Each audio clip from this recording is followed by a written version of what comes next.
नमस्कार दोस्तों, स्वागत है आप सभी का आज के मुख्य समाचार की इस वीडियो में। जी हां दोस्तों, मोदी सरकार की तरफ से बड़ी और महत्वपूर्ण खबर की अपडेट निकल कर आ रही है, जिसकी सटीक जानकारी हम आपको इस वीडियो में देंगे। बस आप इस वीडियो के साथ अंत तक बने रहिए। इसी के साथ दोस्तों, आज की बड़ी खबरों में आपको बताएंगे कि सुलझ रहा है सीमा विवाद, पैंगोंग लेक के पास अप्रैल मई के बाद बने निर्माण हटाएंगे भारत और चीन। और अगली बड़ी खबर की बात करें तो पबजी मोबाइल गेम की भारत में वापसी हुई कंफर्म, स्पेशल गेम होगा लॉन्च, आगे जानेंगे इस खबर के बारे में। और अगली बड़ी खबर की बात करें तो कोरोना के टीके पर खुशखबरी, भारत पहुंची रूसी वैक्सीन स्पुतनिक वी की पहली खेप, जरूर जान ले इस बड़ी खबर के बारे में। और अगली बड़ी खबर की बात करें तो अब नहीं लगेगा महंगी बिजली का झटका, सरकार ने बिजली की दरें बढ़ाने के प्रस्ताव को किया खारिज। और अगली बड़ी खबर की बात करें तो वैज्ञानिकों को मिली बड़ी सफलता, महज 30 सेकंड में खत्म होगा कोरोना वायरस, आगे विस्तार से जानेंगे इस खबर के बारे में। और अगली बड़ी खबर की बात करें तो खुशखबरी, 14 करोड़ किसानों के लिए सरकार का बड़ा ऐलान, देश भर के किसानों को मिलेगा लाभ। और अगली बड़ी खबर की बात करें तो अब 7 दिनों में मिलेगा ड्राइविंग लाइसेंस, नहीं करना पड़ेगा लंबा इंतजार। जाने पूरी प्रक्रिया, पूरी खबर जानने के लिए बने रहिए हमारे साथ। जी हां दोस्तों, ऐसी और भी कई बड़ी खबरों की अपडेट निकल कर आ रही है, जिसकी सटीक जानकारी हम आपको इस वीडियो में देंगे। लेकिन उससे पहले आपको एक छोटी सी रिक्वेस्ट है कि मुझे इस वीडियो को बनाने में बहुत मेहनत लगती है, तो इस मेहनत के लिए वीडियो पर एक लाइक जरूर कीजिएगा और साथ ही वीडियो के नीचे दिए गए इस लाल बटन को दबाकर चैनल को सब्सक्राइब कीजिएगा और इस घंटी को भी दबाइए ताकि आपको दिन भर की बड़ी खबरों की जानकारी लगातार मिलती रहे।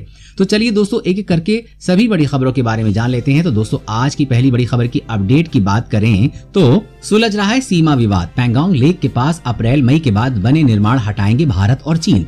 जी हाँ दोस्तों, आपसी सहमति के बाद अब भारत और चीन दोनों लद्दाख स्थित पैंगोंग लेक इलाके में अपने निर्माण हटाएंगे। एक रिपोर्ट के मुताबिक दोनों देश अप्रैल मई के बाद बनाए गए सभी निर्माण हटाएंगे। समाचार एजेंसी ने सूत्रों के हवाले से बताया है कि दोनों ही देश LAC के पास फिंगर 4 से लेकर फिंगर 8 के बीच किसी भी तरह की पेट्रोलिंग भी नहीं करेंगे। इससे पहले खबर आई थी कि भारत और चीन में लद्दाख के विवाद वाली जगहों से सेनाएं हटाने यानी कि डिसएंगेजमेंट को लेकर सहमति बन गई है। इसके तहत दोनों देशों के सैनिक अप्रैल मई वाली अपनी पुरानी यथास्थिति पर लौट जाएंगे। इस डिसएंगेजमेंट प्लान के तहत पहले फेज में पैंगोंग झील इलाके को पहले हफ्ते में खाली किया जाएगा, टैंक और सैनिकों को वापस भेजा जाएगा। दूसरे फेज में दोनों सेनाएं पैंगोंग इलाके के पास से हर रोज अपने 30% सैनिकों को हटाएंगी। ये प्रक्रिया 3 दिनों तक जारी रहेगी। इस दौरान चीनी सेना फिंगर 8 के पास वापस लौटेगी, वहीं भारतीय सेना अपनी धान सिंह थापा पोस्ट पर आएगी। और अगली बड़ी खबर की बात करें तो पबजी मोबाइल गेम की भारत में वापसी हुई कंफर्म, स्पेशल गेम होगा लॉन्च। जी हां, करीब 1 महीने बाद पबजी मोबाइल ने भारत में वापसी की पुष्टि कर दी है। पबजी कॉर्पोरेशन ने भारत में पबजी मोबाइल की वापसी का ऐलान कर दिया है। साथ ही कहा कि भारतीय यूजर्स के लिए स्पेशल गेम भी लॉन्च किया जाएगा। खास बात यह है कि नए गेम के लिए पबजी किसी भी चाइनीज कंपनियों से साझेदारी नहीं करने का फैसला ले रहा है। पबजी कॉर्पोरेशन के एक साथ बयान के मुताबिक पबजी मोबाइल को जल्द ही भारत में लॉन्च किया जाएगा। इसके लिए कंपनी भारत सरकार की डेटा पॉलिसी को पूरी तरह से फॉलो करेगी। बता दें कि सितंबर महीने की शुरुआत में 200 गेमिंग ऐप्स के साथ पबजी मोबाइल को भी डाटा सिक्योरिटी को लेकर भारत बैन कर दिया गया था। वहीं अब कंपनी ने वापसी का फैसला किया है। हालांकि पबजी मोबाइल की भारत में लॉन्चिंग की सटीक तारीख के बारे में फिलहाल कोई जानकारी नहीं है। वैसे दोस्तों, पबजी को भारत में दोबारा शुरू करना चाहिए या नहीं, नीचे कमेंट करके जरूर बताइएगा। और अगली बड़ी खबर की बात करें तो कोरोना के टीके पर खुशखबरी, भारत पहुंची रूसी वैक्सीन स्पुतनिक वी की पहली खेप। जी हां, कोरोना वायरस के बढ़ते संक्रमण के बीच दुनिया भर के लोगों को कोरोना की वैक्सीन का इंतजार है। रूस ने अगस्त में दुनिया की पहली कोरोना वैक्सीन स्पुतनिक वी को मंजूरी देकर दुनिया को चौंका दिया था। हालांकि इस वैक्सीन के अंतिम चरण का ट्रायल अब तक पूरा नहीं हुआ है और रूस में आपातकालीन अप्रूवल के तहत उच्च जोखिम वर्ग के लोगों को वैक्सीन लगाई जाने लगी है। वहीं भारत में दिग्गज pharma company doctor Reddy laboratories इस वैक्सीन का ट्रायल करने जा रही है। देश में इस वैक्सीन के दूसरे और तीसरे चरण का ट्रायल किया जाना है। खबर है कि इसके लिए वैक्सीन की खेप भारत पहुंच चुकी है। जल्द ही भारत में इसका दूसरे और तीसरे चरण का ट्रायल शुरू किया जाएगा। अगर ट्रायल सफल रहता है तो जल्द ही इसका बड़े पैमाने पर उत्पादन देश की आम जनता तक वैक्सीन पहुंचाएगी। और अगली बड़ी खबर की बात करें तो यूपी में शुरू होगा मिशन रोजगार, 50 लाख युवाओं को सुयोजित करने का लक्ष्य, जाने योगी सरकार का ये प्लान। जी हाँ, उत्तर प्रदेश के युवाओं के लिए अच्छी खबर है। युवाओं को नौकरी और सेवा योजन के काम को अभियान का रूप देते हुए योगी सरकार ने मिशन रोजगार का आगाज करने जा रही है। मुख्यमंत्री ने प्रदेश में 50 लाख युवाओं को सेवा योजित करने का लक्ष्य तय किया है। ये सेवा योजना मनरेगा से अलग होगी। इसमें सरकारी विभागों, परिषद, निगमों में खाली पदों पर नियुक्ति की प्रक्रिया तो पूरी होगी, सरकारी प्रयासों से निजी क्षेत्र में अथवा स्वरोजगार के नए अवसर भी सृजित किए जाएंगे। मिशन रोजगार की कार्य योजना तैयार है, जल्दी मुख्यमंत्री इसकी औपचारिक शुरुआत करेंगे। मुख्य सचिव ने शासन स्तर के उच्च अधिकारियों के साथ मिशन रोजगार की कार्य योजना पर विचार विमर्श कर अंतिम रूप दिया है। मुख्यमंत्री के निर्देशन में शुरू होने जा रहे ये महाअभियान शासन की सर्वोच्च प्राथमिकता में है। अब हर वित्तीय वर्ष में विभागवार रोजगार सृजन का लक्ष्य तय होगा। चालू वित्तीय वर्ष की समाप्ति तक 50 लाख युवाओं को रोजगार, स्वरोजगार, कौशल प्रशिक्षण के माध्यम से सक्षम बनाया जाएगा।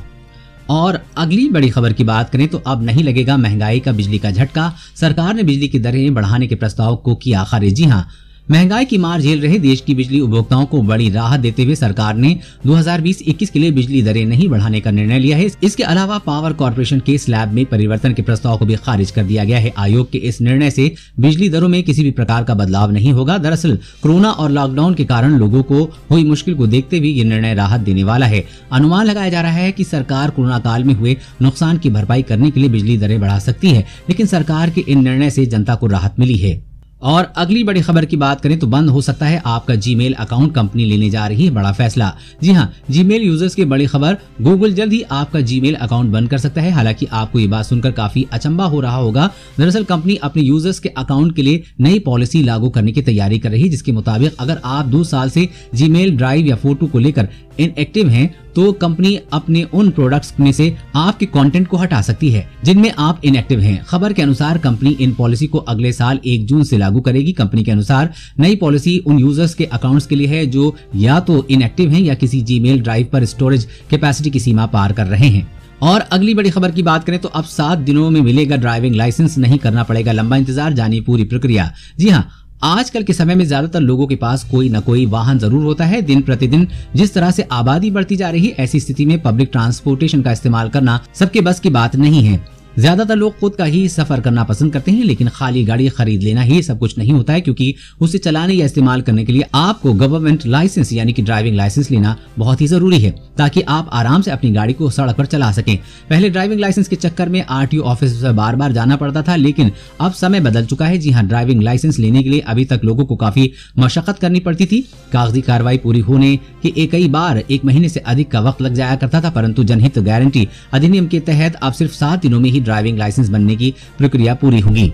और अगली बड़ी खबर की बात करें तो वैज्ञानिकों को मिली बड़ी सफलता, महज 3 सेकंड में खत्म होगा कोरोना वायरस। जी हां, कोरोना वायरस के बढ़ते संक्रमण पर नियंत्रण के लिए देश और दुनिया में कई तरह के शोध हो रहे हैं। इसी वैक्सीन विकसित करने के अलावा इलाज के अन्य तरीकों में भी काम हो रहा है। वहीं कोरोना से बचने के लिए और वायरस को बेअसर करने के लिए कई तरह के मास्क और स्प्रे भी सामने आ रहे हैं। इसी कड़ी में वैज्ञानिकों ने एक नए शोध के मुताबिक अब कोरोना वायरस को कुछ सेकंडों में खत्म करने का तरीका ईजाद किया है। दरअसल वैज्ञानिकों ने एक 3D प्रिंटर से प्रेशर प्लाज्मा जेट स्प्रे बनाया है, जिससे महज 30 सेकंड में कोरोना वायरस को खत्म किया जा सकता है। शोध के मुताबिक इस प्लाज्मा जेट से धातु, चमड़े और प्लास्टिक की सतह पर मौजूद कोरोना वायरस को 30 सेकंड से ही कम समय में खत्म किया जा सकेगा। इस शोध को कोरोना महामारी के खिलाफ लड़ी जा रही जंग में महत्वपूर्ण सफलता माना जा रहा है। इस शोध के मुताबिक चेहरे पर यानी मुंह और नाक कवर करने वाले मास्क पर भी स्प्रे का प्रयोग किया गया तो पाया गया कि ये स्प्रे मास्क पर भी समान रूप से काम करता है। और अगली बड़ी खबर की बात करें तो खुशखबरी, 14 करोड़ किसानों के लिए सरकार का बड़ा ऐलान, देश भर के किसानों को मिलेगा लाभ। जी हां, केंद्र सरकार ने आज तीसरे राहत पैकेज का ऐलान किया है। इस पैकेज में सरकार ने रोजगार, किसानों और इंफ्रा पर फोकस रखा है। वित्त राज्य मंत्री अनुराग ठाकुर ने देश के 14 करोड़ किसानों के लिए बड़ा ऐलान किया है। सरकार ने फर्टिलाइजर सब्सिडी के तौर पर 65,000 करोड़ रुपए देने की घोषणा की है। वित्त मंत्री निर्मला सीतारमण ने प्रेस कॉन्फ्रेंस में कहा कि हाल के आंकड़े अर्थव्यवस्था में सुधार के संकेत दे रहे हैं। आने वाले समय में इकोनॉमी में तेजी से रिकवरी होगी। सरकार ने तीसरे राहत पैकेज में कृषि क्षेत्र को राहत देते हुए वित्त मंत्री ने आज फर्टिलाइजर सब्सिडी का ऐलान किया। सरकार ने कहा कि फर्टिलाइजर सब्सिडी के तौर पर वो 65,000 करोड़ रुपए देगी। इससे किसानों को किफायती दाम पर फर्टिलाइजर उपलब्ध हो सकेगा। और अगली बड़ी खबर की बात करें, रूस ने भारत को S-400 मिसाइल देने के मामले में दिया बयान, जाने कब तक इस मिसाइल की पहली खेप आएगी देश में। जी हां, चीन के साथ सीमा पर जारी विवाद के बीच भारत लगातार रूस से S-400 मिसाइल्स को लाने का प्रयास कर रहा है। यदि भारत को ये मिसाइल मिल जाता है तो भारत के लिए सुरक्षा के ख्याल से बेहद महत्वपूर्ण होगा। बता दें कि ये मिसाइल भारत के पड़ोसी देश चीन के अलावा किसी दूसरे देश के पास नहीं है। इस मिसाइल के होने से लंबी दूरी तक कोई लड़ाकू विमान या फिर मिसाइल हमला नहीं कर सकता है। एक रिपोर्ट की माने तो रूस ने बृहस्पतिवार को कहा कि वो सतह से हवा में मार करने वाली मिसाइल S-400 की भारत को जल्दी आपूर्ति करने के लिए कठोर मेहनत कर रहा है। इस हथियार प्रणाली की पहली खेप की आपूर्ति अगले साल के अंत तक होनी है। इसके अलावा भारत रूस के बीच अरबों डॉलर के सौदे पर बात चल रही है, जिससे भारतीय सशस्त्र बलों के लिए 20 युद्धक हेलीकॉप्टर का उत्पादन, साथ ही आधुनिक तकनीक की 7 लाख AK-47 राइफलों के निर्माण के लिए समझौता किया गया है।